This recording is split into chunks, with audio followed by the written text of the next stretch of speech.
ਸਤਿਗੁਰਾਂ ਦੀ ਸਾਜੀ ਨਵਾਜੀ ਸਨਮਾਨਯੋਗ ਗੁਰੂ ਲੋਕ ਸਾਧ ਸੰਗਤ ਸਰਬੱਤ ਮਾਈ ਭਾਈ ਵਡਭਾਗੇ ਹੋ, ਜੋ ਇਸ ਸਮੇਂ ਦੇ ਦੌਰਾਨ ਧੰਨ ਧੰਨ ਮਹਾਂਪੁਰਖ ਬਾਬਾ ਪ੍ਰੇਮ ਸਿੰਘ ਜੀ ਪੂਰੀ ਵਾਲੇ ਤਿੰਨਾਂ ਦੇ ਪਵਿੱਤਰ ਸਥਾਨਾਂ 'ਤੇ ਸਤਿਗੁਰੂ ਸਾਹਿਬ ਸ੍ਰੀ ਗੁਰੂ ਗ੍ਰੰਥ ਸਾਹਿਬ ਮਹਾਰਾਜ ਜੀ ਦੇ ਦਰਸ਼ਨ ਦਿਦਾਰੇ ਕਰਕੇ ਹਾਜ਼ਰੀਆਂ ਭਰ ਕੇ ਲਾਹਾ ਪ੍ਰਾਪਤ ਕਰ ਰਹੇ ਹੋ। ਸਤਿਗੁਰੂ ਜੀ ਰਹਿਮਤ ਕਰਨ, ਸਰਬੱਤ ਸੰਗਤਾਂ ਦੀ ਹਾਜ਼ਰੀ ਪ੍ਰਵਾਨ ਕਰਨ। ਗੁਰੂ ਪਿਆਰੀ ਸਾਧ ਸੰਗਤ ਜੋ ਅੱਜ ਪਵਿੱਤਰ ਸੰਗਰਾਂਦ ਦੇ ਦਿਹਾੜੇ ਦੇ ਸੰਬੰਧ ਵਿੱਚ ਆਪ ਜੀ ਸਤਿਗੁਰਾਂ ਦੇ ਚਰਨਾਂ ਵਿੱਚ ਹਾਜ਼ਰੀਆਂ ਭਰ ਰਹੇ ਹੋਏ ਹੁਕਮ ਹੋਇਆ ਹੈ ਕਿ ਆਓ ਕੁਝ ਸਮਾਂ ਇਸ ਮਹੀਨੇ ਦਾ ਜੋ ਉਪਦੇਸ਼ ਸਤਿਗੁਰਾਂ ਨੇ ਬਖਸ਼ਣਾ ਕੀਤਾ ਹੈ ਉਸ ਦੇ ਨਾਲ ਸਾਂਝ ਪਾਉਣ ਦਾ ਯਤਨ ਕਰੀਏ। ਸਤਿਗੁਰੂ ਕਿਰਪਾ ਕਰਨ ਅਤੇ ਆਪ ਜੀ ਨੇ ਕਿਰਪਾ ਕਰਨੀ, ਰਹਿਮਤ ਬਖਸ਼ਣੀ ਕਿ ਕੁਝ ਸਮਾਂ ਇਸ ਪ੍ਰਥਾਏ ਪਵਿੱਤਰ ਬਾਣੀ ਦੀ ਜੋ ਸਤਿਗੁਰਾਂ ਦੀ ਕਿਰਪਾ ਦੇ ਨਾਲ ਕੋਈ ਸਮਝ ਪੈ ਸਕੇ। ਨਿਮਾਣੇ ਨਿਤਾਣੇ ਅਣਜਾਣ ਜੀਵ ਦੀ ਹਾਜ਼ਰੀ ਪ੍ਰਵਾਨ ਕਰਨੀ। ਵਾਹਿਗੁਰੂ ਜੀ ਕਾ ਖਾਲਸਾ, ਵਾਹਿਗੁਰੂ ਜੀ ਕੀ ਫਤਿਹ। ਗੁਰੂ ਪਿਆਰੀ ਸਾਧ ਸੰਗਤ,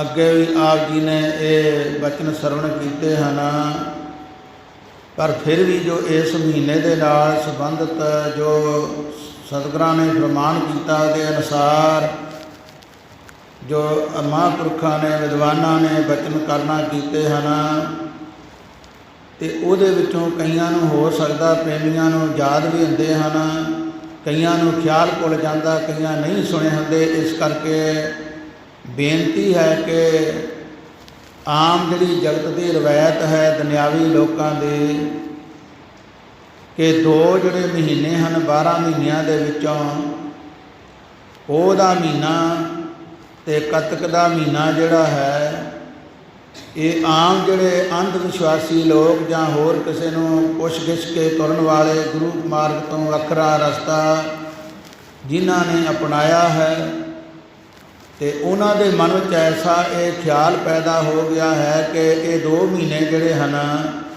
ਕੱਤਕ ਦਾ ਮਹੀਨਾ ਅਤੇ ਪੋਹ ਮਹੀਨੇ ਵਿੱਚ ਜੋ ਬੱਚਾ ਜਨਮ ਲੈਂਦਾ ਹੈ ਉਹ ਸ਼ੁਭ ਨਹੀਂ ਹੁੰਦਾ। ਪਰਿਵਾਰ 'ਤੇ ਜਾਂ ਹੋਰ ਕਿਸੇ ਜੀਅ 'ਤੇ ਉਹਦਾ ਉਲਟਾ ਅਸਰ ਪੈਂਦਾ ਹੈ। ਚਾਰਨ ਕਰੋ ਸ੍ਰੀ ਵਾਹਿਗੁਰੂ। ਸੋ ਇਸ ਕਰਕੇ ਉਹ ਵੀ ਲੋਕ ਹਨ ਜਿਹੜੇ ਤਰਸਦੇ ਹਨ ਕਿ ਪਰਮੇਸ਼ਰ ਕਿਰਪਾ ਕਰੇ। ਕਈ ਕਰੋੜਾਂ ਅਰਬਾਂ ਪਤੀ ਜਿਨ੍ਹਾਂ ਦੇ ਘਰ ਪੁੱਤਰ ਪੈਦਾ ਨਹੀਂ ਹੋਇਆ, ਕਈ ਤਰ੍ਹਾਂ ਦੇ ਯਤਨ ਕਰਦੇ ਹਨ, ਪਰਮੇਸ਼ਰ ਰਹਿਮਤ ਕਰੋ, ਸਾਡੇ ਘਰ ਦਾਤ ਬਖਸ਼ਿਸ਼ ਕਰੋ। ਪਰ ਕਈਆਂ ਦੇ ਮਨ ਵਿੱਚ ਇਹ ਸ਼ੱਕ ਹੈ ਕਿ ਇਹਨਾਂ ਮਹੀਨਿਆਂ ਦੇ ਵਿੱਚ ਸਾਡੇ ਘਰ ਪੁੱਤਰ ਪੈਦਾ ਨਾ ਹੋ ਜਾਏ। ਐਸੇ ਖਿਆਲ ਵਾਲੇ ਜਿਹੜੇ ਜੀਵ ਹਨ ਉਹ ਇੱਥੋਂ ਤੱਕ ਕਹਿ ਦਿੰਦੇ ਹਨ, ਕਈ ਵਾਰ ਕਿਤੇ ਵਿਚਾਰ ਬਣ ਜਾਵੇ ਕਿ ਘਰ ਵਿੱਚ ਗੁਰੂ ਮਹਾਰਾਜ ਜੀ ਦੀ ਪਵਿੱਤਰ ਗੁਰਬਾਣੀ ਦਾ ਪਾਠ ਕਰਵਾਇਆ ਜਾਵੇ, ਉਦੋਂ ਵੀ ਕਈ ਲੋਕ ਸੋਚਦੇ ਕਿ ਇਸ ਦਿਨ ਨਹੀਂ ਕਰਾਉਣਾ, ਇਸ ਦਿਨ ਕਰਾਉਣਾ, ਇਸ ਮਹੀਨੇ ਵਿੱਚ ਨਹੀਂ ਕਰਾਉਣਾ, ਇਸ ਮਹੀਨੇ ਵਿੱਚ ਕਰਾਉਣਾ ਹੈ। ਪਰ ਇਹ ਨਹੀਂ ਸਾਨੂੰ ਸੋਝੀ ਕਿ ਉਹ ਕਿਹੜਾ ਸਮਾਂ ਹੈ ਜਦੋਂ ਗੁਰੂ ਜੀ ਚਰਨ ਪਾਉਂਦੇ ਹਨ ਕਿਸੇ ਪ੍ਰੇਮੀ ਦੇ ਗ੍ਰਹਿ ਵਿਖੇ ਜਾਂ ਕੋਈ ਪ੍ਰੇਮੀ ਸਤਿਗੁਰਾਂ ਦੇ ਹਾਜ਼ਰੀ ਵਿੱਚ ਆ ਕੇ ਦਰਸ਼ਨ ਦਿਦਾਰੇ ਕਰਦਾ ਹੈ, ਉਹ ਸਮਾਂ ਸਫਲਾ ਗਿਣਿਆ ਜਾਂਦਾ ਹੈ। ਇੱਥੋਂ ਤੱਕ ਗੁਰਬਾਣੀ ਨੇ ਕਥਨ ਕੀਤਾ ਹੈ ਕਿ ਉਸ ਸਮੇਂ ਤੋਂ ਬਲਿਹਾਰ ਜਾਣਾ ਕਰੀਏ ਜਿਸ ਸਮੇਂ 'ਤੇ ਆਪਣੇ ਮਾਲਕ ਪ੍ਰੀਤਮ ਸਤਿਗੁਰੂ ਦੇ ਦਰਸ਼ਨ ਦਿਦਾਰੇ ਹੋ ਜਾਣ। ਉਹ ਸਮਾਂ ਸਭ ਤੋਂ ਉੱਤਮ ਭਾਗਾਂ ਵਾਲਾ ਮੰਨਿਆ ਜਾਂਦਾ ਹੈ। ਸੋ ਗੁਰੂ ਪਿਆਰੀ ਸਾਧ ਸੰਗਤ, ਇਸ ਪ੍ਰਕਾਰ ਜਦੋਂ ਪਰਮੇਸ਼ਰ ਨੇ ਸੰਸਾਰ ਦੇ ਜੀਵਾਂ ਨੂੰ ਵੇਖਿਆ ਕਿ ਸ਼ੁਭ ਰਸਤੇ ਤੋਂ ਭਟਕੇ ਹੋਏ ਹਨ ਅਤੇ ਉਸ ਵੇਲੇ ਕਲਯੁਗ ਦਾ ਸਮਾਂ ਜਾਣ ਕੇ ਜਿਹੜੇ ਕੋਈ ਸ਼ਕਤੀ ਵਾਲੇ ਸੰਸਾਰ ਦੇ ਅੱਗੇ ਵੀ ਹੋ ਚੁੱਕੇ ਹਨ, ਉਹਨਾਂ ਨੂੰ ਸੰਬੋਧਨ ਕਰਕੇ ਅਕਾਲ ਪੁਰਖ ਪਰਮੇਸ਼ਰ ਨੇ ਆਖਿਆ ਕੋਈ ਜਾਵੇ ਇਹ ਕਲਯੁਗ ਦੇ ਸਮੇਂ ਵਿੱਚ ਜਾ ਕੇ ਅਤੇ ਧਰਮ ਨੂੰ ਕਾਇਮ ਰੱਖੇ ਤੇ ਜੋ ਜ਼ੁਲਮ ਪਾਪ ਵੱਧ ਚੁੱਕਾ ਹੈ ਇਹਦਾ ਜਿਹੜਾ ਹੈ ਕੰਟਰੋਲ ਕਰੇ, ਇਹਨੂੰ ਖਤਮ ਕਰਨਾ ਚਾਹਵੇ। ਤੇ ਉਸ ਵੇਲੇ ਕਲਯੁਗ ਦੇ ਹਾਲਾਤ ਵੇਖ ਕਰਕੇ ਗੁਰੂ ਕੀ ਸਾਧ ਸੰਗਤ ਲਿਖਿਆ ਹੈ ਇਤਿਹਾਸ ਵਿੱਚ ਕਿ ਸਾਰੇ ਹੀ ਮੋਢਾ ਫੇਰ ਗਏ ਕਿ ਹੇ ਪਰਮੇਸ਼ਰ, ਸਾਡੇ ਕੋਲ ਇੰਨੀ ਤਾਕਤ ਨਹੀਂ ਕਿ ਕਲਯੁਗ ਦੇ ਸਖਤ ਸਮੇਂ ਦੇ ਵਿੱਚ ਅਸੀਂ ਜਾ ਕੇ ਕੋਈ ਜੀਵਾਂ ਨੂੰ ਸ਼ੁਭ ਰਸਤੇ ਪਾ ਸਕੀਏ, ਸਾਡੇ ਵੱਸ ਦੀ ਗੱਲ ਨਹੀਂ ਹੈ। ਤੇ ਉਸ ਵੇਲੇ ਜਦੋਂ ਕਿਸੇ ਹਾਂ ਨਾ ਕੀਤੇ ਤੇ ਅਕਾਲ ਪੁਰਖ ਵਾਹਿਗੁਰੂ ਪਰਮੇਸ਼ਰ ਜੀ ਨੇ ਫਿਰ ਆਪ ਇਹ ਕੌਤਕ ਵਰਤਿਆ ਕਿ ਆਪ ਗੁਰੂ ਕੀ ਸਾਧ ਸੰਗਤ ਸਿਆਣੇ ਗੁਰਮੁਖ ਜਾਣਦੇ ਹੋ ਕਿ ਜਿਹੜਾ ਹਰਿਮੰਦਰ ਸਾਹਿਬ ਸਥਾਨ ਹੈ ਪਵਿੱਤਰ, ਸਾਰੀ ਦੁਨੀਆ ਤੋਂ ਜਿਸ ਬਾਰੇ ਵਿਚਾਰ ਕੇ ਸਤਿਗੁਰੂ ਪੰਜਵੇਂ ਪਾਤਸ਼ਾਹ ਜੀ ਨੇ ਕਥਨ ਕੀਤਾ ਹੈ, ਤੇ ਉੱਥੇ ਜੋ ਪ੍ਰੇਮੀਆਂ ਦੇ ਬਚਨ ਦਰਜ ਕੀਤੇ ਹਨ ਗੁਰਬਾਣੀ ਵਿੱਚ, ਡਿੱਠੇ ਸਭੇ ਥਾਂ ਨਹੀਂ ਤੁਧ ਜਿਹਾ, ਬੱਧੋ ਪੁਰਖ ਵਿਧਾਤੇ ਤਾਂ ਤੂੰ ਸੋਇਆ। ਜੋ ਫੁਨੇ ਬਾਣੀ ਹੈ, ਫੁਨੇ ਸਰਲੇਖ ਹੇਠ, ਉੱਥੇ ਇਹ ਜਿਹੜਾ ਬਚਨ ਆਉਂਦਾ ਹੈ।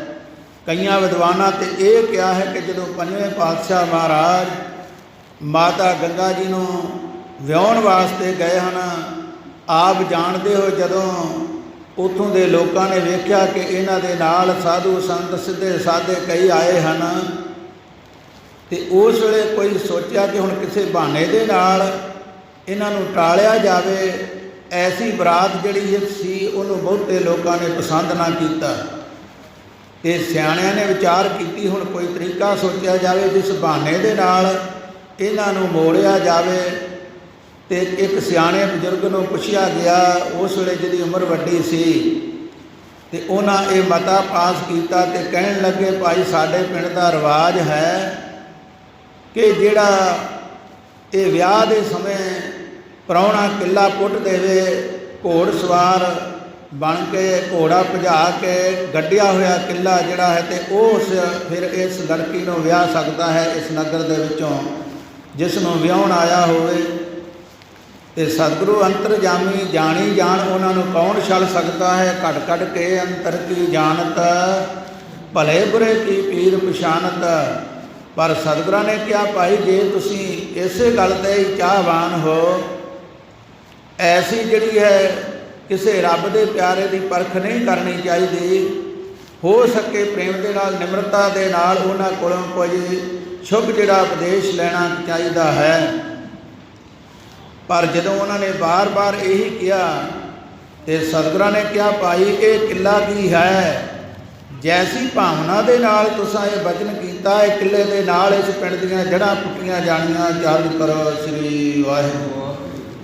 ਤੇ ਜਦੋਂ ਇਹ ਬਚਨ ਸੁਣਿਆ ਸਤਿਗੁਰਾਂ ਦੀ ਪਵਿੱਤਰ ਰਸਨਾ ਤੋਂ, ਤੇ ਵਿਦਵਾਨਾਂ ਨੇ ਤੇ ਕਿਹਾ ਹੈ ਕਿ ਮਾਤਾ ਗੰਗਾ ਜੀ ਨੇ ਜਾ ਕੇ ਸਤਿਗੁਰਾਂ ਤੋਂ ਭੁੱਲ ਬਖਸ਼ਾਈ ਹੈ ਕਿ ਉਹ ਜਾਣਦੇ ਸਨ ਇਹ ਪਰਮੇਸ਼ਰ ਦਾ ਰੂਪ ਹੈ, ਗੁਰ ਅਰਜਨ ਪ੍ਰਤੱਖ ਹਰ।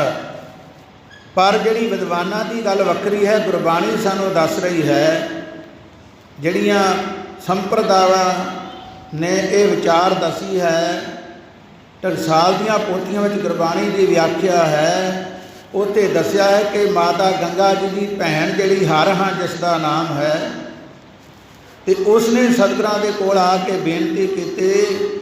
ਨਾਲੇ ਜਿਹੜਾ ਸਮੇਂ ਦਾ ਇੱਕ ਰਿਵਾਜ ਸੀ ਕਿ ਜਦੋਂ ਲਾੜਾ ਘਰ ਵਿੱਚ ਪਹੁੰਚਦਾ ਸੀ, ਅੱਜ ਦਾ ਸਮਾਂ ਤੇ ਹੈ ਨਾ ਕੁੜੀ ਵਾਲਿਆਂ ਦਾ ਘਰ ਹੁੰਦਾ ਨਾ ਮੁੰਡੇ ਵਾਲਿਆਂ ਦਾ, ਜਿੱਥੇ ਆਨੰਦ ਕਾਰਜ ਹੁੰਦਾ ਹੈ, ਉਹ ਵੀ ਹੁਣ ਸਮਾਂ ਕਈ ਤਰ੍ਹਾਂ ਤਬਦੀਲੀ ਵਿੱਚ ਆ ਚੁੱਕਾ ਹੈ। ਪਰ ਪੁਰਾਣੇ ਸਮੇਂ ਦੇ ਵਿੱਚ ਜਦੋਂ ਉਹ ਪ੍ਰਾਹੁਣੇ ਨੂੰ ਘਰ ਲਿਆ ਕੇ ਵਿਦਾਇਗੀ ਦਿੰਦੇ ਸਨ, ਤੇ ਉਸ ਵੇਲੇ ਇੱਕ ਰਸਮ ਸੀ ਕਿ ਉਹ ਜਿਹੜੀਆਂ ਸਹੇਲੀਆਂ ਹੁੰਦੀਆਂ ਸਨ ਲੜਕੀ ਦੀਆਂ ਜਾਂ ਕੋਈ ਭੈਣਾਂ, ਉਹਨੂੰ ਕਹਿੰਦੀਆਂ ਸਨ ਸਾਨੂੰ ਕੋਈ ਛੰਦ ਸੁਣਾ ਜਾਂ ਕੋਈ ਐਸਾ ਬਚਨ ਸੁਣਾ। ਤੇ ਇੱਕ ਪਾਸੇ ਇਹ ਰਸਮ ਸੀ, ਇੱਕ ਪਾਸੇ ਉਹ ਜਿਹੜੀ ਹਾਰਾਂ ਸੀ ਮਾਤਾ ਗੰਗਾ ਜੀ ਦੀ ਭੈਣ, ਉਹ ਪਰਮੇਸ਼ਰ ਦੀ ਪਿਆਰੀ ਸੀ, ਰੱਬ ਨੂੰ ਮੰਨਣ ਵਾਲੀ ਸੀ। ਉਹਨੇ ਪ੍ਰੇਮ ਦੇ ਨਾਲ ਬੇਨਤੀ ਕੀਤੀ ਤੇ ਨਾਲੇ ਭੁੱਲ ਬਖਸ਼ਾਉਣਾ ਕੀਤੀ, ਤੇ ਨਾਲੇ ਇਹ ਕਿਹਾ ਮਹਾਰਾਜ ਕਿਰਪਾ ਕਰੋ ਸਾਨੂੰ ਕੁਛ ਬਚਨ ਸੁਣਾਉਣਾ ਕਰੋ, ਤੇ ਜੋ ਸਾਡੇ ਨਗਰ ਦੇ ਕੋਲੋਂ ਅਣਜਾਣ ਪੁਣੇ ਵਿੱਚ ਵੱਡਾ ਗੁਨਾਹ ਹੋਇਆ ਇਹਨੂੰ ਬਖਸ਼ਣਾ ਕਰੋ। ਇਹ ਗੁਰਬਾਣੀ ਦਾ ਫੈਸਲਾ ਹੈ। ਤੇ ਉਸ ਪ੍ਰਥਾਏ ਮਹਾਰਾਜ ਨੇ ਉਹ ਫੁਨੇ ਜਿਹੜੀ ਬਾਣੀ ਹੈ ਉੱਥੇ ਉਚਾਰਨ ਕੀਤੀ ਹੈ। ਸੋ ਕਹਿਣ ਦਾ ਭਾਵ ਜਿਹੜੇ ਅੰਮ੍ਰਿਤਸਰ ਨੂੰ ਸਾਰੀ ਦੁਨੀਆ ਤੋਂ ਸਤਿਗੁਰਾਂ ਨੇ ਪਵਿੱਤਰ ਅਤੇ ਵੱਡਾ ਸਥਾਨ ਕਿਹਾ ਹੈ ਕਿ ਇਹਦੇ ਵਰਗਾ ਹੋਰ ਕੋਈ ਨਹੀਂ ਜੋ ਪਰਮੇਸ਼ਰ ਨੇ ਬਣਾਇਆ ਹੈ। ਸੋ ਗੁਰੂ ਕੀ ਸਾਧ ਸੰਗਤ ਪੁਰਾਣੇ ਸਮੇਂ ਵਿੱਚ ਇਸ ਥਾਂ 'ਤੇ 7 ਰਿਸ਼ੀਆਂ ਨੇ ਬਹੁਤ ਸਮਾਂ ਤਪ ਕੀਤਾ ਹੈ। ਉਹਨਾਂ ਸੱਤਾਂ ਦੇ ਨਾਮ ਹੀ ਆਉਂਦੇ ਹਨ। ਸੰਖੇਪ ਸਮੇਂ ਦੇ ਅਨੁਸਾਰ ਇੰਨੀ ਹੀ ਬੇਨਤੀ ਹੈ। ਅਤੇ ਉਹਨਾਂ 7 ਰਿਸ਼ੀਆਂ ਦੀ ਜਦੋਂ ਬੰਦਗੀ ਪੂਰੀ ਹੋਈ ਅਤੇ ਆਕਾਸ਼ ਬਾਣੀ ਵਿੱਚ ਪਰਮੇਸ਼ਰ ਨੇ ਕਿਹਾ ਕੀ ਚਾਹੁੰਦੇ ਹੋ। ਅਤੇ ਗੁਰੂ ਕੀ ਸਾਧ ਸੰਗਤ ਉਸ ਵੇਲੇ ਉਹਨਾਂ ਵੱਖ-ਵੱਖ ਆਪਣੀ ਭਾਵਨਾ ਦੇ ਅਨੁਸਾਰ ਪਰਮੇਸ਼ਰ ਕੋਲੋਂ ਮੰਗ ਕੀਤੀ ਹੈ।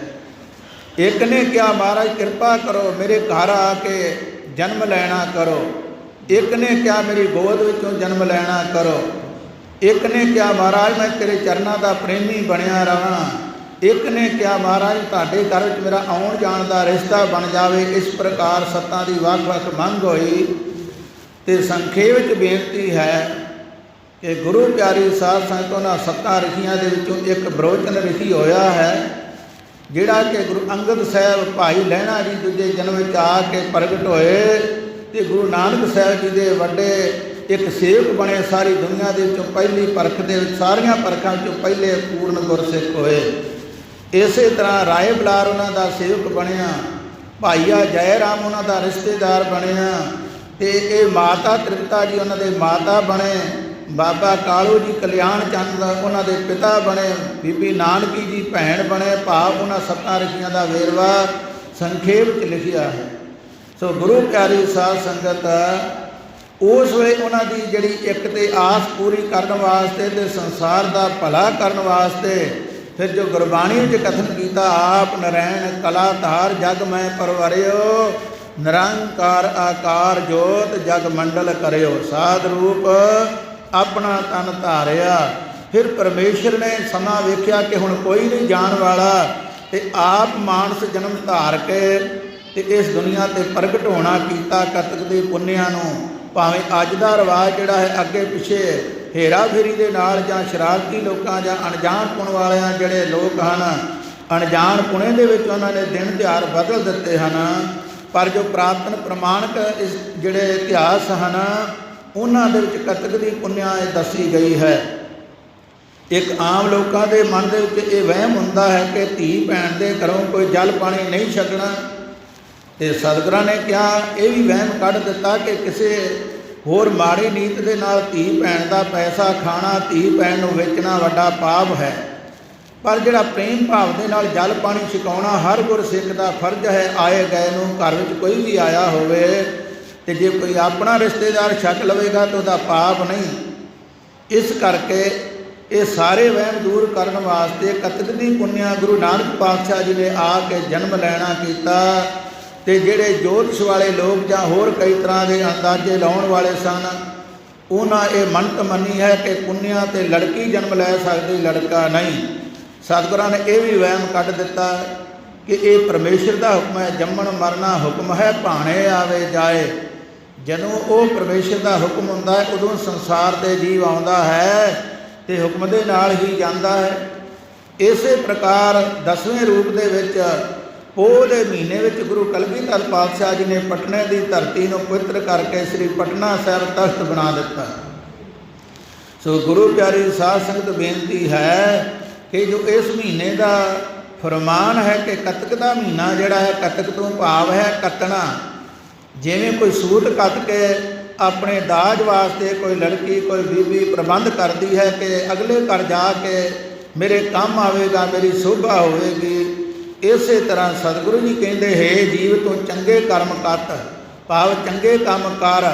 ਚੰਗੇ ਕੰਮਾਂ ਨੂੰ ਕਰਨ ਵਾਸਤੇ ਇਹਨੂੰ ਕਿਆ ਕੱਤਣਾ ਅਤੇ ਇਹਦਾ ਨਾਮ ਮਹੀਨੇ ਦਾ ਕੱਤਕ ਰੱਖਿਆ ਗਿਆ ਹੈ। ਅਤੇ ਗੁਰੂ ਪਿਆਰੀ ਸਾਧ ਸੰਗਤ ਸਤਿਗੁਰੂ ਜੀ ਕਹਿੰਦੇ ਫਿਰ ਉਹ ਜਿਹੜੀ ਕਿਰਤ ਦੀ ਹੈ ਉਹਦੇ ਅਨੁਸਾਰ ਜੀ ਜਿਹੜਾ ਚੱਲਦਾ ਉਹਦੇ ਅਨੁਸਾਰ ਜੋ ਲਿਖਿਆ ਗਿਆ ਹੈ। ਅਤੇ ਸਤਿਗੁਰੂ ਜੀ ਕਹਿੰਦੇ ਇਹਦੀ ਕਿਰਤ ਵੀ ਵੱਖ-ਵੱਖ ਤਰ੍ਹਾਂ ਦੀ ਜੀਵ ਦੀ ਹੈ। ਜਿਨ੍ਹਾਂ ਨੂੰ ਗੁਰੂ ਦੀ ਆਗਿਆ ਦਾ ਪਤਾ ਲੱਗ ਗਿਆ ਗੁਰੂ ਵਾਲੇ ਬਣ ਗਏ ਗੁਰੂ ਕੀ ਮਰਜ਼ਾਦਾ ਸਮਝ ਲਈ ਉਹਨਾਂ ਨੇ ਗੁਰਮਤਿ ਦੇ ਰਸਤੇ ਚੱਲ ਕੇ ਆਪਣੀ ਸ਼ੁਭ ਕਿਰਤ ਕੀਤੀ ਹੈ। ਅਤੇ ਜਿਨ੍ਹਾਂ ਨੇ ਗੁਰੂ ਦੀ ਆਗਿਆ ਨੂੰ ਮੰਨਿਆ ਨਹੀਂ ਜਾਂ ਸੁਣ ਕੇ ਛੱਡ ਦਿੱਤਾ ਉਹਨਾਂ ਨੇ ਉਲਟ ਕਰਮ ਕੀਤਾ ਤੇ ਉਲਟ ਰਸਤਾ ਅਪਣਾਇਆ ਹੈ। ਤੇ ਕਰਮ ਜਿਹੜੇ ਹਨ ਮੁੱਖ ਦੋ ਕਿਸਮਾਂ ਹਨ, ਸ਼ੁਭ ਕਰਮ ਤੇ ਅਸ਼ੁਭ ਕਰਮ। ਕਿਉਂਕਿ ਕਰਮ ਕਿਸੇ ਤਰ੍ਹਾਂ ਵੀ ਹੋ ਸਕਦਾ ਹੈ। ਫਿਰ ਕਰਮ ਕਾਂਡ ਜਿਹੜੇ ਹਨ ਇਹਦੇ ਵਿੱਚ ਵੀ ਇਹੀ ਕਾਰਨ ਆਉਂਦਾ ਹੈ। ਇਹ ਸਾਰੇ ਗਲਤ ਨਹੀਂ ਹੈ। ਕਈ ਕਰਮ ਕਾਂਡਾਂ ਨੂੰ ਸਾਰਿਆਂ ਨੂੰ ਗਲਤ ਕਰ ਦਿੰਦੇ ਹਨ, ਖੰਡਨ ਕਰ ਦਿੰਦੇ ਹਨ। ਪਰ ਕਾਂਡ ਤੋਂ ਭਾਵ ਹੁੰਦਾ ਹੈ ਜਿਵੇਂ ਕੋਈ ਵੱਖ-ਵੱਖ ਜਿਹੜੇ ਹਨ ਉਹ ਪ੍ਰਕਰਣ ਬਣਾਏ ਜਾਂਦੇ ਹਨ ਕਿਸੇ ਗ੍ਰੰਥ ਤੇ ਕਿਸੇ ਲਿਖਤ ਦੇ। ਅਤੇ ਇਸੇ ਤਰ੍ਹਾਂ ਕਰਮ ਜਿਹੜੇ ਹਨ ਸ਼ੁਭ ਤੇ ਅਸ਼ੁਭ ਹਨ। ਫਿਰ ਇਸੇ ਤਰ੍ਹਾਂ ਕਰਮਾਂ ਦੇ ਅੱਗੇ 5 ਹਿੱਸੇ ਹਨ, 5 ਕਿਸਮਾਂ ਹਨ। ਜਿਵੇਂ ਇੱਕ ਹੁੰਦਾ ਕਿ ਆਮ ਸੁਦੇ ਸਿੱਧ ਜੀਵ ਜਿਹੜਾ ਰੋਜ਼ ਗੁਰੂ ਕੀ ਮਰਜ਼ਾਦਾ ਨੂੰ ਧਾਰਨ ਕਰਦਾ, ਅੰਮ੍ਰਿਤ ਵੇਲੇ ਉੱਠਦਾ ਹੈ, ਉੱਠ ਕੇ ਸ਼ੌਚ ਇਸ਼ਨਾਨ ਕਰਦਾ ਹੈ, ਬਾਣੀ ਪੜ੍ਹਦਾ ਹੈ। ਇਸ ਪ੍ਰਕਾਰ ਇਹ ਰੋਜ਼ ਦਾ ਕਰਮ ਹੈ। ਇੱਕ ਉਹ ਹੈ ਕਿ ਜਿਹੜਾ ਆਪਣੇ ਕਿਸੇ ਕਾਰਜ ਵਾਸਤੇ ਕਰਨਾ। ਇਸੇ ਪ੍ਰਕਾਰ ਇੱਕ ਹੈ ਆਪਣੀ ਭਾਵਨਾ ਨੂੰ ਧਾਰ ਕੇ ਸੰਸਾਰੀ ਕੋਈ ਕਾਮਨਾ ਰੱਖਣੀ, ਉਹਨੂੰ ਸ਼ਿਕਾਮ ਕਰਮ ਕਹਿੰਦੇ ਹਨ। ਇੱਕ ਹੈ ਕਿਸੇ ਕਾਮਨਾ ਤੋਂ ਬਿਨਾਂ ਪਰਮੇਸ਼ਰ ਦੇ ਪਿਆਰ ਅਨੁਸਾਰ ਉਹਦੀ ਆਗਿਆ ਨੂੰ ਮੰਨਣਾ, ਨੂੰ ਨਿਸ਼ਕਾਮ ਕਹਿੰਦੇ ਹਨ। ਅਤੇ ਇੱਕ ਉਹ ਕਰਮ ਹਨ ਜਿਹੜੇ ਕੋਈ ਆਪਣੇ ਗੁਨਾਹ ਨੂੰ ਬਖਸ਼ਾਉਣ ਵਾਸਤੇ ਪ੍ਰਾਸ਼ਚਿਤ ਕਰਮ ਹਨ। ਇਸ ਪ੍ਰਕਾਰ 5 ਤਰ੍ਹਾਂ ਦੇ ਕਰਮ ਹਨ। ਅਤੇ ਗੁਰੂ ਜੀ ਕਹਿੰਦੇ ਆਪਣੇ ਕਰਮਾਂ ਦਾ ਜੀਵ ਜਿਹੜਾ ਲੇਖਾ ਭੁਗਤਾ ਰਿਹਾ ਹੈ। ਇੱਥੇ ਸਾਨੂੰ ਸ਼ੱਕ ਪੈ ਜਾਂਦਾ ਹੈ ਕਿ ਕਰਮਾਂ ਦਾ ਜੇ ਚੱਕਰ ਹੈ ਅਤੇ ਪਰਮੇਸ਼ਰ ਦਾ ਫਿਰ ਕੀ ਇਹਦੇ ਵਿੱਚ ਦੇਣ ਹੈ, ਕੀ ਯੋਗ ਹੈ। ਗੁਰੂ ਪਿਆਰੀ ਸਾਧ ਸੰਗਤ ਜੋ ਪਰਮੇਸ਼ਰ ਦੀ ਆਗਿਆ ਹੈ, ਜੋ ਉਹਦੀ ਸ਼ਕਤੀ ਵਰਤਣੀ ਹੈ, ਉਹਨੇ ਗੁਰੂ ਦੇ ਰਾਹੀਂ ਇਹ ਸਾਰਾ ਫਰਮਾਨ ਜਿਹੜਾ ਹੈ ਸੰਸਾਰੀ ਜੀਵਾਂ ਨੂੰ ਦੱਸਣਾ ਕੀਤਾ ਹੈ।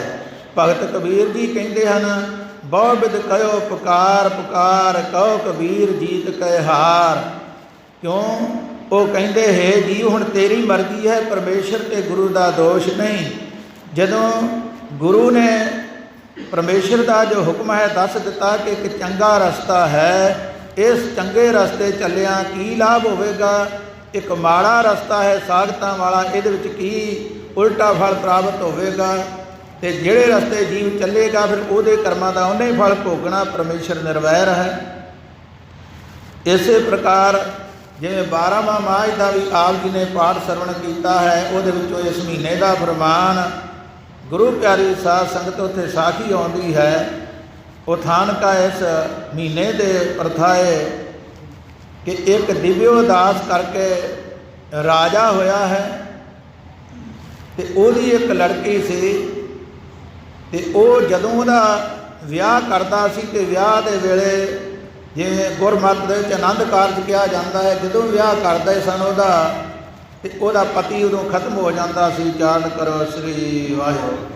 ਇਸ ਪ੍ਰਕਾਰ 21 ਵਾਰ ਵਿਆਹ ਦੇ ਵਿੱਚ ਉਹਦੇ ਪਤੀ ਖਤਮ ਹੋ ਗਏ, 21 ਪਤੀ ਉਹਦੇ ਖਤਮ ਹੋਏ। ਉਹ ਜੰਗਲ ਦੇ ਵਿੱਚ ਰੋਂਦੀ ਫਿਰਦੀ ਹੈ, ਉਦਾਸ ਹੋ ਕੇ, ਨਿਰਾਸ਼ੀ ਹੋ ਕੇ। ਉੱਥੇ 2 ਜਾਨਵਰਾਂ ਦਾ ਵੇਰਵਾ ਆਉਂਦਾ ਹੈ ਕਿ ਪਿਛਲੇ ਕਿਸੇ ਕਰਮ ਕਰਕੇ ਇਹਨਾਂ ਨੂੰ ਪੰਛੀਆਂ ਦਾ ਜਨਮ ਮਿਲਿਆ ਹੈ ਅਤੇ ਹੈ ਕੋਈ ਪਵਿੱਤਰ ਰੂਹਾਂ ਸਨ। ਕੋਈ ਘਾਟ ਰਹਿਣ ਕਰਕੇ ਦੁਬਾਰਾ ਇਸ ਜਨਮ ਵਿੱਚ ਆਉਣਾ ਪਿਆ। ਉਹਨਾਂ ਨੂੰ ਇਹਦਾ ਪਤਾ ਸੀ। ਉਹ ਆਪਸ ਦੇ ਵਿੱਚ ਇੱਕ ਦੂਜੇ ਨਾਲ ਆਪਦੀ ਭਾਸ਼ਾ ਵਿੱਚ, ਬੋਲੀ ਵਿੱਚ ਗੱਲ ਕਰ ਰਹੇ ਹਨ ਕਿ ਇਹ ਲੜਕੀ ਰੋਂਦੀ ਕਿਉਂ ਹੈ। ਕਹਿੰਦੇ ਦੇ ਕਰਮਾਂ ਦਾ ਦੋਸ਼ ਹੈ। ਕਹਿੰਦੇ ਇੱਕ ਪੰਡਤ ਜਿਹੜਾ ਵਿਦਿਆਰਥੀਆਂ ਨੂੰ ਪੜ੍ਹਾਉਂਦਾ ਹੁੰਦਾ ਸੀ ਅਤੇ ਇਹ ਉਹਦੀ ਲੜਕੀ ਸੀ ਪਹਿਲੇ ਜਨਮ ਦੇ ਵਿੱਚ। ਅਤੇ ਆਪਣਾ ਇੱਕ ਵਿਦਿਆਰਥੀ ਚੰਗਾ ਵੇਖ ਕੇ ਉਹਦਾ ਜੀਵਨ ਅਤੇ ਉਹਦੇ ਨਾਲ ਆਪਣੀ ਲੜਕੀ ਦਾ ਵਿਆਹ ਕਰ ਦਿੱਤਾ। ਅਤੇ ਪਿਤਾ ਦੇ ਖਤਮ ਹੋਣ ਤੋਂ ਬਾਅਦ ਉਹ ਲੜਕੀ ਜਿਹੜੀ ਸੀ ਉਹਨੇ ਆਪਣਾ ਜੀਵਨ ਜਿਹੜਾ ਬਦਲ ਲਿਆ ਅਤੇ ਆਪਣੇ ਪਤੀ ਨੂੰ ਘਰੋਂ ਕੱਢ ਦਿੱਤਾ, ਬੇਪਤੀ ਕੀਤੀ ਉਹਦੀ। ਅਤੇ ਆਪ ਮਾੜਾ ਜੀਵਨ ਸੀ ਉਹਨੂੰ ਧਾਰਨ ਕਰ ਲਿਆ। ਅਤੇ 21 ਹੋਰ ਜਿਹੜੀਆਂ ਉਹਦੀਆਂ ਸਹੇਲੀਆਂ ਸਨ ਨਾਲ ਸਲਾਹਕਾਰ ਜਾਂ ਉਹਦੇ ਨੇੜੇ ਆਉਣ ਜਾਣ ਵਾਲੀਆਂ, ਗੱਲਬਾਤ ਕਰਨ ਸੁਣਨ ਵਾਲੀਆਂ, ਉਹਨਾਂ ਦਾ ਜੀਵਨ ਵੀ ਭ੍ਰਿਸ਼ਟ ਕਰ ਦਿੱਤਾ। ਉਹਦਾ ਇਹਨੂੰ ਐਸਾ ਫਲ ਮਿਲਿਆ ਹੈ ਕਿ ਜਿਹੜਾ 21 ਨੂੰ ਇਹਨੇ ਖੁਆਰ ਕੀਤਾ ਹੈ, ਇਸ ਕਰਕੇ 21 ਵਾਰ ਇਹਦੇ ਪਤੀ ਖਤਮ ਹੋਏ ਹਨ। ਇਹ ਆਪਣੇ ਕਰਮਾਂ ਦਾ ਲੇਖ ਜਿਹੜਾ ਉਹਨੂੰ ਭੁਗਤ ਰਹੀ ਹੈ। ਦੂਜਾ ਹਵਾਲਾ ਇਹ ਮਿਲਦਾ ਹੈ ਕਿ ਜਿਹੜਾ ਕੌਰਵਾਂ ਦਾ ਵੱਡਾ ਹੋਇਆ ਹੈ ਧ੍ਰਿਤਰਾਸ਼ਟਰ, ਉਹ ਅੰਨ੍ਹਾ ਹੋਇਆ ਹੈ। ਅਤੇ ਉਹ ਦੱਸਿਆ ਜਾਂਦਾ ਹੈ ਕਿ ਇਸੇ ਕਰਕੇ ਉਹਦੇ ਘਰੋਂ ਜਿਹੜੀ ਮਾਦਰੀ ਹੋਈ ਹੈ ਉਹਦੇ ਘਰ ਵਾਲੀ ਆਪਣੀ ਅੱਖਾਂ 'ਤੇ ਪੱਟੀ ਬੰਨ੍ਹ ਕੇ ਰੱਖਦੇ ਸੀ ਕਿ ਜੇ ਮੇਰੇ ਘਰ ਵਾਲੇ ਦੀ ਨਜ਼ਰ ਨਹੀਂ, ਉਹ ਕਿਸੇ ਨੂੰ ਵੇਖ ਨਹੀਂ ਸਕਦਾ, ਤੇ ਮੈਂ ਆਪਣੇ ਪਤੀ ਤੋਂ ਬਗੈਰ ਹੋਰ ਕਿਸੇ ਨੂੰ ਵੇਖਣਾ ਨਹੀਂ, ਤੇ ਜੇ ਉਹ ਮੈਨੂੰ ਵੇਖ ਨਹੀਂ ਸਕਦਾ ਤੇ ਮੈਂ ਹੋਰ ਵੀ ਕਿਸੇ ਨੂੰ ਵੇਖਾਂ ਤੇ ਮੈਂ ਵੀ ਗੁਨਾਹਗਾਰ ਹਾਂ। ਉਹਨੇ ਸਾਰੀ ਉਮਰ ਆਪਣੀ ਅੱਖਾਂ 'ਤੇ ਪੱਟੀ ਬੰਨ੍ਹ ਛੱਡੀ। ਉਹ ਅੰਨਾ ਕਿਉਂ ਹੋਇਆ? ਕਹਿੰਦੇ ਉਹਨੇ ਹੰਸਾਂ ਦਾ 100 ਬੱਚਾ ਮਾਰ ਕੇ ਖਾਧਾ, ਤੇ ਇਸੇ ਕਰਕੇ ਉਹਦਾ ਜਿਹੜਾ ਸੀ ਐਸਾ ਜਨਮ ਹੋਇਆ। ਤੇ ਉਸ ਵੇਲੇ ਉਹ ਜਦੋਂ ਅੰਨਾ ਹੋ ਗਿਆ ਤੇ ਮੁੜ ਕੇ ਉਹਨੂੰ ਉਹਦਾ ਫਲ ਭੋਗਣਾ ਪਿਆ। ਇਸ ਪ੍ਰਕਾਰ ਜਿਹੜੀ ਦੀ ਨਿਗਾਹ ਗਈ, ਉਹ 100 ਇਹਦਾ ਪੁੱਤਰ ਮਰਿਆ ਜੰਗ ਦੇ ਵਿੱਚ, 100 ਪੁੱਤਰੇ ਦਾ ਜੰਗ ਦੇ ਵਿੱਚ ਮਰ ਗਿਆ। ਜਿਵੇਂ 100 ਬੱਚਾ ਹੰਸਾਂ ਦਾ ਖਾਧਾ ਸੀ, ਉਹਦਾ ਲੇਖਾ ਦੇਣਾ ਪਿਆ। ਤੇ ਜਿਹੜੀ ਇਹਦੀ ਨਜ਼ਰ ਬੰਦ ਹੋ ਗਈ, ਨਜ਼ਰ ਨਹੀਂ ਸੀ, ਉਹ ਇਹਨੇ ਛੋਟੀ ਅਵਸਥਾ ਦੇ ਵਿੱਚ ਇੱਕ ਟਿੱਡੇ ਦੀਆਂ ਅੱਖਾਂ ਕੱਢੀਆਂ ਹਨ। ਤੇ ਇਹਦਾ ਬੰਦਗੀ ਦਾ ਫਲ ਇਹਦੇ ਵਿੱਚ ਇੰਨਾ ਸੀ ਕਿ 100 ਜਨਮ ਤੱਕ ਇਹਨੂੰ ਪਿਛਲੀ ਸੋਝੀ ਸੀ ਮੈਂ ਕੀ ਕੀਤਾ ਹੈ। ਤੇ ਇਹਨੇ ਜਦੋਂ ਵੇਖਿਆ ਮੈਂ 100 ਜਨਮ ਤੱਕ ਕੋਈ ਮਾੜਾ ਕਰਮ ਨਹੀਂ ਕੀਤਾ, ਤੇ ਪਰਮੇਸ਼ਰ ਅੱਗੇ ਬੇਨਤੀ ਕੀਤੀ, ਮਹਾਰਾਜ ਮੈਨੂੰ ਨਜਾਇਜ਼ ਇਹ ਦੁੱਖ ਦਿੱਤਾ ਹੈ। ਮੈਂ ਤੇ ਸੁਣਿਆ ਤੂੰ ਨਿਰਵੈਰ ਹੈ, ਪਰ ਮੇਰੇ ਨਾਲ ਵੈਰ ਕਿਉਂ ਕੀਤਾ? ਮੈਂ ਇਹ ਮਾੜਾ ਕਰਮ 100 ਜਨਮ ਤੱਕ ਨਹੀਂ ਕੀਤਾ। ਤੇ ਪਰਮੇਸ਼ਰ ਨੇ ਆਪਣੇ ਵੱਲੋਂ 6 ਜਨਮਾਂ ਦੀ ਹੋਰ ਇਹਨੂੰ ਤਾਕਤ ਦੇ ਕੇ ਪਿਛਾਂ ਕਿਹਾ ਕਿ ਹੋਰ 6 ਜਨਮ ਪਿਛਾਂ ਵੇਖਣਾ ਕਰ। ਫਿਰ ਇਹਨੂੰ ਟਿੱਡੇ ਵਾਲਾ ਸੀਨ ਜਿਹੜਾ ਸਾਹਮਣੇ ਦਿਸਿਆ ਕਿ ਇੱਕ ਟਿੱਡੇ ਦੀਆਂ ਅੱਖਾਂ ਕੱਢ ਕੇ ਉਹਨੂੰ ਅੰਨਾ ਕੀਤਾ ਹੋਇਆ ਹੈ। ਹੁਣ ਇਹ ਪਤਾ ਨਹੀਂ ਕਿਹੜੇ ਜਨਮ ਦਾ ਕਦੋਂ ਲੇਖਾ ਦੇਣਾ ਪੈਣਾ ਹੈ, ਪਰਮੇਸ਼ਰ ਕਿਰਪਾ ਕਰੇ। ਇਹ ਜੋ 12ਵਾਂ ਮਾਹ ਦੇ ਵਿੱਚ ਸਤਿਗੁਰਾਂ ਕਿਹਾ ਕਿਰਤ ਕਰਮ ਕੇ ਵਿਛੜੇ ਕਤਕ ਕਰਮ ਕਮਾਵਣੇ ਦੋਸ਼ ਨਾ ਕਾਹੂ ਜੋਗ। ਇਹ ਭਾਈ ਕਿਸੇ ਨੂੰ ਦੋਸ਼ ਨਹੀਂ ਦੇਣਾ ਚਾਹੀਦਾ ਕਿ ਮੇਰੇ ਨਾਲ ਕਿਸੇ ਨੇ ਮਾੜਾ ਕੀਤਾ ਹੈ ਜਾਂ ਦਿਨ ਮਹੀਨਾ ਮਾੜਾ ਹੈ। ਮਾੜੇ ਜੀਵ ਤੇਰੇ ਕਰਮ ਹਨ, ਪਰਮੇਸ਼ਰ ਕਿਸੇ ਦਾ ਵੈਰੀ ਨਹੀਂ। ਤੇ ਜਿਹੜਾ ਅੱਜ ਦਾ ਇਹ ਫਰਮਾਨ ਹੈ ਤੁਖਾਰੀ ਰਾਗ ਦੇ ਵਿੱਚੋਂ ਆਪ ਜੀ ਨੇ ਸਰਵਣ ਕੀਤਾ ਹੈ, ਆਓ ਇੱਥੇ ਸਰਵਣ ਕਰੀਏ। ਗੁਰੂ ਕੀ ਸਾਧ ਸੰਤ ਗੁਰੂ ਨਾਨਕ ਪਾਤਸ਼ਾਹ ਜੀ ਨੇ ਕਿਵੇਂ ਕਿਰਪਾ ਕੀਤੀ, ਉਚਾਰਨ ਕਰੋ। ਸਤਨਾਮ ਸ੍ਰੀ ਵਾਹਿਗੁਰੂ ਸਾਹਿਬ ਜੀ, ਸਤਨਾਮ ਸ੍ਰੀ ਵਾਹਿਗੁਰੂ ਸਾਹਿਬ ਜੀ।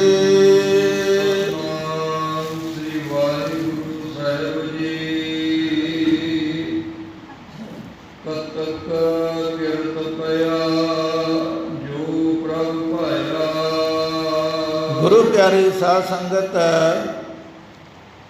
ਸਤਿਗੁਰੂ ਜੀ ਇੱਥੇ ਫਰਮਾਨ ਕਰਦੇ ਹਨ ਕਿ ਜੀਵ ਨੇ ਉਹ ਜਿਹੀ ਕਿਰਤ ਕੀਤੀ ਹੈ, ਜਿਹੋ ਜਿਹਾ ਨੇ ਕਰਮ ਕੀਤਾ ਹੈ ਤੇ ਪਰਮੇਸ਼ਰ ਨੂੰ ਭਾਇਆ, ਉਹਦਾ ਫਲ ਇਹਨੂੰ ਪ੍ਰਾਪਤ ਹੋਇਆ ਹੈ। ਕਿਉਂਕਿ ਪਰਮੇਸ਼ਰ ਨੂੰ ਭਾਇਆ, ਫਿਰ ਸ਼ੱਕ ਹੋ ਸਕਦਾ ਹੈ ਕਿ ਜਦੋਂ ਪਰਮੇਸ਼ਰ ਦੋਸ਼ੀ ਨਹੀਂ ਤੁਹਾਨੂੰ ਭਾਇਆ ਕਿਵੇਂ? ਗੁਰਬਾਣੀ ਦਾ ਫਰਮਾਨ ਹੈ, ਧਰਮ ਰਾਏ ਨੂੰ ਹੁਕਮ ਹੈ ਬੈ ਸੱਚਾ ਧਰਮ ਵਿਚਾਰ, ਦੂਜੇ ਪਾਏ ਦੁਸ਼ਟ ਆਤਮਾ ਉਹ ਤੇਰੀ ਸਰਕਾਰ। ਧਰਮ ਰਾਜ ਨੂੰ ਕਿਹਾ ਹੈ ਕਿ ਚੰਗਾ ਮੰਦਾ ਤੂੰ ਵੇਖ ਕੇ ਜਿਹੋ ਜਿਹਾ ਜੀਵ ਦਾ ਕਰਮ ਹੈ ਉਹਦੇ ਨਾਲ ਉਹ ਇਨਸਾਫ ਕਰਨਾ, ਕਿਸੇ ਨਾਲ ਧੋਖਾ ਨਹੀਂ ਕਰਨਾ, ਇੱਕ ਤਿਲ ਜਿੰਨੀ ਕਿਸੇ ਨਾਲ ਹੇਰਾ ਫੇਰੇ ਨਹੀਂ ਕਰਨੀ। ਤੇ ਸਤਿਗੁਰੂ ਜੀ ਕਹਿੰਦੇ ਇੱਥੇ ਹੁਣ 2 ਤਰ੍ਹਾਂ ਦਾ ਹਵਾਲਾ ਹੈ ਕਿ ਜਿਹੜੇ ਜੀਵਾਂ ਨੂੰ ਗੁਰੂ ਦੀ ਆਗਿਆ ਦਾ ਪਤਾ ਲੱਗ ਗਿਆ ਹੈ ਸ਼ੁਭ ਕਰਮ ਕਰਦੇ ਹਨ, ਤੇ ਜਿਨ੍ਹਾਂ ਨੂੰ ਪਤਾ ਨਹੀਂ ਲੱਗਾ ਉਹ ਅੰਧ ਵਿਸ਼ਵਾਸ ਵਾਲੇ ਕੁਕਰਮ ਕਰਦੇ ਹਨ, ਕਰਮ ਕਾਂਡ ਕਰਦੇ ਹਨ।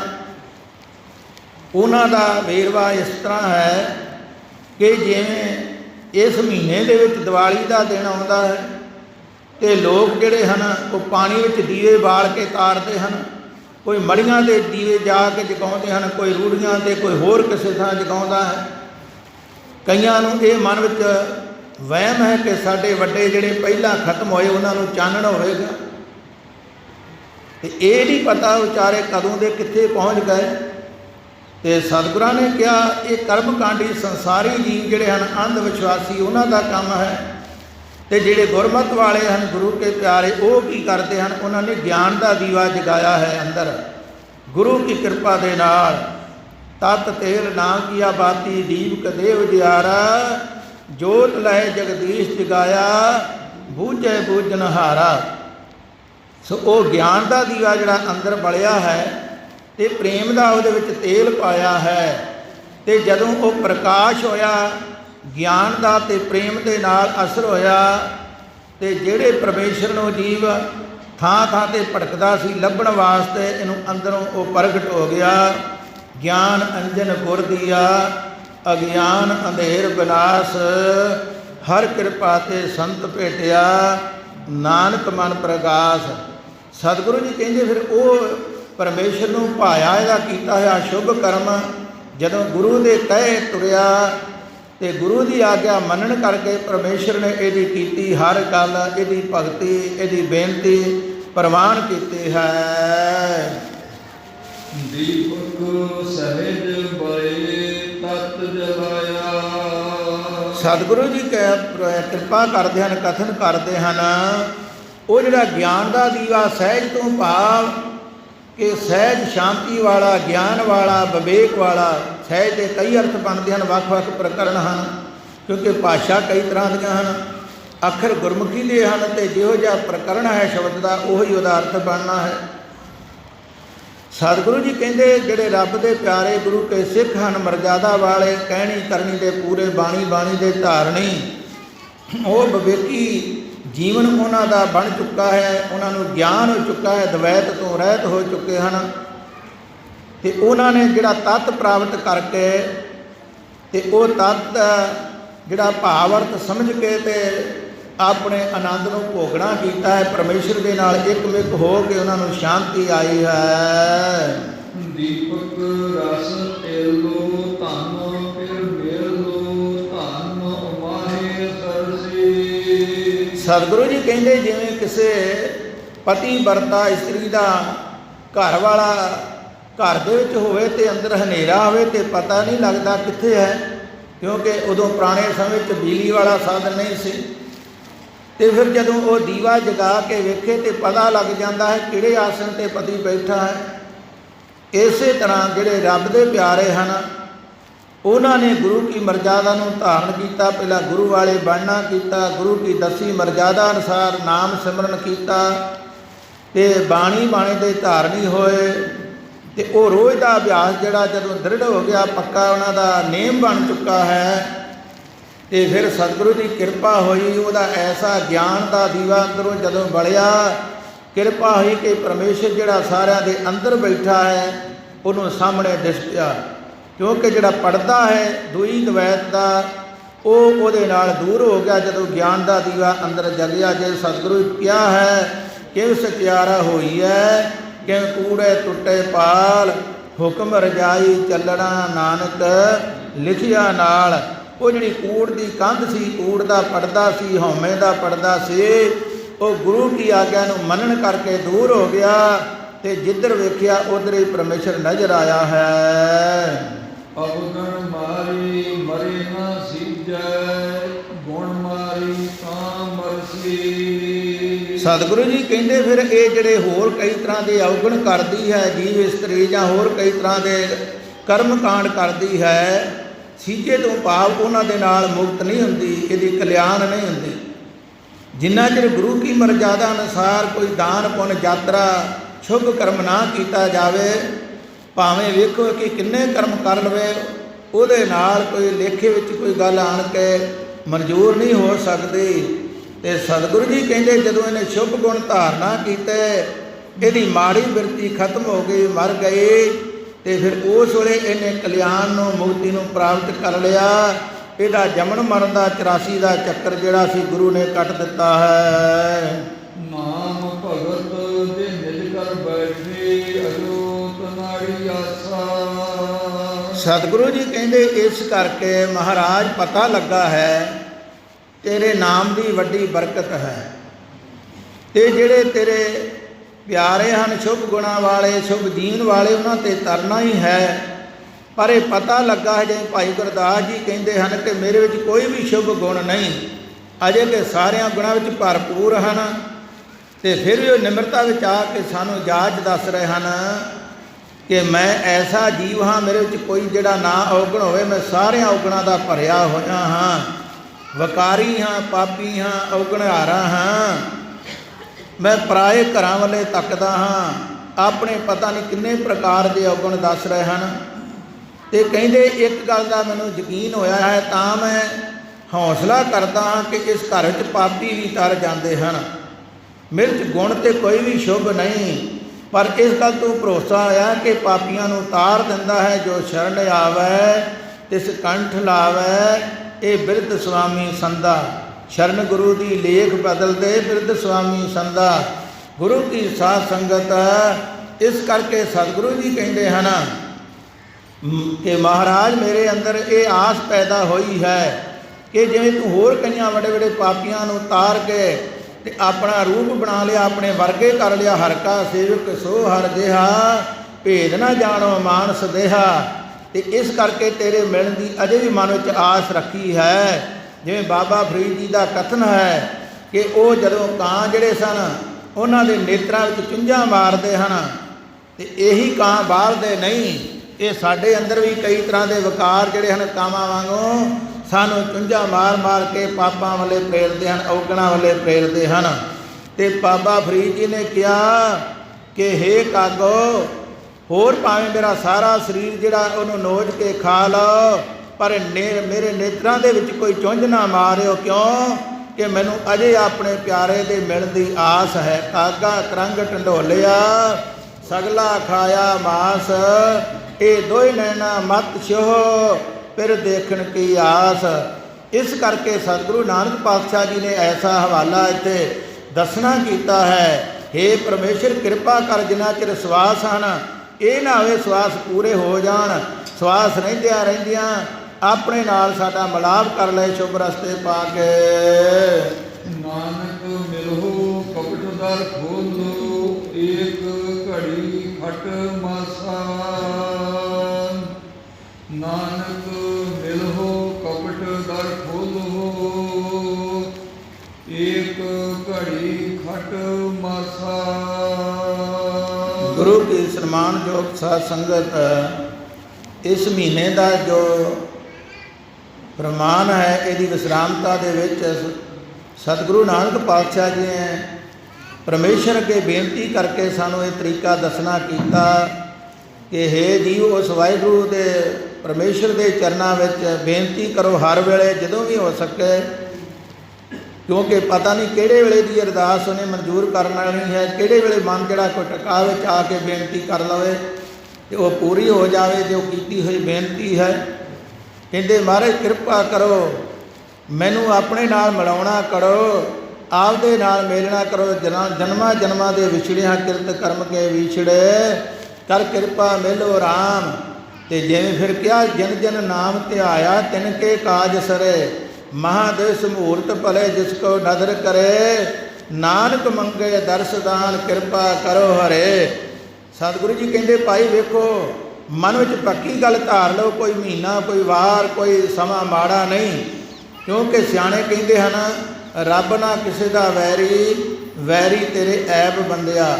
ਇਸ ਕਰਕੇ ਕਹਿੰਦੇ ਤੂੰ ਮਾੜੇ ਕੰਮਾਂ ਤੋਂ ਆਪਣਾ ਮਨ ਮੋੜਨਾ ਕਰ ਤੇ ਗੁਰੂ ਕੀ ਆਗਿਆ ਵਿੱਚ ਚੱਲਣਾ ਕਰ, ਸਾਰਾ ਹੀ ਸਮਾਂ ਸਫਲ ਹੈ। ਉਹਦੇ ਗਾੜੀ ਬੇਨਤੀ ਕਰ, ਮਹਾਰਾਜ ਸਵਾਸ ਆਉਂਦਿਆਂ ਆਪਣੇ ਨਾਲ ਮੇਲ ਲਾ। ਤੇ ਸਾਡੇ ਜਿਹੜੇ ਕਪਟ ਹਨ, ਭਾਵ ਵਜੇ ਜਿਹੜੇ ਵੱਡੇ ਵੱਡੇ ਤਖਤੇ ਸਾਡੇ ਅੰਦਰ ਜੜੇ ਹੋਏ ਹਨ, ਕਪਾੜ ਜਿਹੜੇ ਹਨ ਉਹ ਵੱਜੇ ਹਨ, ਬੂਹੇ ਉਹ ਖੋਲ੍ਹ ਦੇਣਾ ਕਰੋ ਆਪਣੀ ਜਿਹੜੀ ਹੈ ਰਹਿਮਤ ਬਖਸ਼ ਕੇ। ਤੇ ਕਹਿੰਦੇ ਨਹੀਂ ਤੇ ਤੇਰੇ ਵਿਛੋੜੇ ਦੇ ਕਰਕੇ ਇੱਕ ਘੜੀ ਖੱਟ ਮਾਸਾ, ਇੱਕ ਘੜੀ ਜਿਹੜੀ ਹੈ ਜੋ 24 ਮਿੰਟ ਦਾ ਸਮਾਂ ਗਿਣ ਲਈਏ ਤੇ ਕਹਿੰਦੇ ਸਾਨੂੰ 6 ਮਹੀਨਿਆਂ ਬਰਾਬਰ ਜਾਪਦੀ ਹੈ। ਜਿਵੇਂ ਸਤਿਗੁਰਾਂ ਕਿਹਾ ਕਿ ਘੜੀ ਨਾ ਮਿਲਦੇ ਤਾਂ ਕਲ ਯੁਗ ਹੋਤਾ। ਤੇ ਇਸ ਕਰਕੇ ਦੂਜਾ ਭਾਵ ਇਹ ਹੈ ਕਿ ਬੇਨਤੀ ਕਰਦਾ ਰਹੋ ਕਿ ਪਰਮੇਸ਼ਰ ਦਾ ਪਤਾ ਨਹੀਂ ਕਦੋਂ ਕਿਰਪਾ ਕਰ ਦੇ, ਭਾਵੇਂ ਕਿ ਘੜੀ ਵਿੱਚ ਮਿਲ ਪਵੇ ਤੇ ਭਾਵੇਂ 6 ਮਹੀਨੇ ਲੰਘ ਜਾਣ, ਇਹ ਉਹਦੀ ਮਰਜ਼ੀ ਹੈ। ਤੇ ਜਦੋਂ ਅਰਦਾਸ ਬੇਨਤੀ ਕਰਦਾ ਰਹੇ ਜੀਵ, ਤੇ ਕਰਦਿਆਂ ਕਰਦਿਆਂ ਕੋਈ ਐਸਾ ਸਵਾਸ, ਕੋਈ ਐਸਾ ਸਮਾਂ, ਕੋਈ ਐਸੀ ਮਨ ਦਾ ਟਿਕਾ, ਕੋਈ ਬਿਰਤੀ ਬਣ ਜਾਂਦੀ ਹੈ, ਉਹਦੇ ਦਰ 'ਤੇ ਇਹਦੀ ਕੂਕ ਪੁਕਾਰ ਪਹੁੰਚ ਜਾਂਦੀ ਹੈ। ਕਿਉਂਕਿ ਸਤਿਗੁਰਾਂ ਦਾ ਫਰਮਾਨ ਟੁਕ ਦਮ ਕਰਾਰੀ ਜਾਓ ਕਰੋ ਹਾਜ਼ਰ ਹਜ਼ੂਰ ਖੁਦਾਏ। ਜਦੋਂ ਇੱਕ ਮਨ ਹੋ ਕੇ ਬੇਨਤੀ ਕੀਤੀ ਜਾਵੇ ਤੇ ਉਹ ਪ੍ਰਵਾਨ ਕਰ ਲੈਂਦਾ ਕਿ ਇਹਦਾ ਹੋਰ ਪਾਸੇ ਹੁਣ ਖਿਆਲ ਨਹੀਂ। ਇਸ ਕਰਕੇ ਜਦੋਂ ਕੋਈ ਅਰਦਾਸ ਬੇਨਤੀ ਕਰਨੀ ਹੈ, ਕੋਈ ਮੰਗ ਮੰਗਣੀ ਹੈ, ਕੋਈ ਸਮੱਸਿਆ ਹੈ ਤੇ ਇੱਕ ਥਾਂ ਕਰਨੀ ਚਾਹੀਦੀ ਹੈ। ਸਾਰੇ ਜਗ੍ਹਾ ਸਤਿਕਾਰਯੋਗ ਹਨ ਧਾਰਮਿਕ ਸਥਾਨ, ਧਾਰਮਿਕ ਪੁਰਸ਼, ਪਰ ਜੋ ਗੁਰੂ ਕੀ ਆਗਿਆ ਅਨੁਸਾਰ ਭਾਈ ਜਿੱਥੇ ਵੀ ਆਪਣਾ ਇਸ਼ਟ ਹੈ ਉਹਦੇ ਅੱਗੇ, ਆਪਣੇ ਗੁਰੂ ਦੇ ਅੱਗੇ ਬੇਨਤੀ ਕਰਨੀ ਚਾਹੀਦੀ। ਆਪਣੇ ਪਿਤਾ ਕੋਲ, ਆਪਣੇ ਮਾਲਕ ਤੋਂ ਮੰਗੀਏ, ਕੋਈ ਲਾਮਾ ਨਹੀਂ।